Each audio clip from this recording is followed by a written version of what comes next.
భార్యాభర్తల పేరు మీదే మేం ప్రారంభించాలి, అందుకుగాను మేమొక ప్రాపర్టీని అద్దెకు తీసుకోబోతున్నాం అని చెప్పారు. అప్పుడు నేను చెప్పాను, వ్యాపారం ఇప్పుడు ప్రారంభించారంటే అందులో చాలా రకాల సమస్యలొస్తాయి. ఎందుకు అంటే మీరిద్దరూ కూడా రాబోవు 2-3 సంవత్సరాలలో విడిపోబోతున్నారు అన్నాను. వాళ్ళు చాలా ఆశ్చర్యపోయారు. చాలా సంతోషంగా ఆనందంగా ఉన్నారిద్దరు. వాళ్ళకిద్దరు పిల్లలు కూడా ఉన్నారు. ఏమిటి స్వామి ఇలా అన్నారు? మేం చాలా సంతోషంగా ఆనందంగా ఉన్నాం.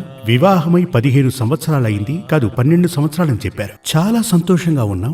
జాతకాల్ని చూసి పొంతనల్ని చూసే పెళ్లి చేసుకున్నాం. ఈ అమ్మాయి యొక్క తండ్రి వచ్చి ఓ పండితుడు, 100% బ్రాహ్మణ వంశంలో జన్మించిన మహాత్ముడు పుణ్యాత్ముడు. తనకు జ్యోతిష్ శాస్త్రం అంతా తెలుసు. వారు చూడటమే కాకుండా మరొకరికి చూపించే ఈ వివాహం జరిపించారు. అప్పుడు నేనేం చెప్పానంటే, తప్పకుండా మీరిద్దరూ విడిపోతారు. ఎందుకంటే ఈ స్త్రీ జాతకం ప్రకారం ఈవిడకు సపత్నీ యోగం ఉంది.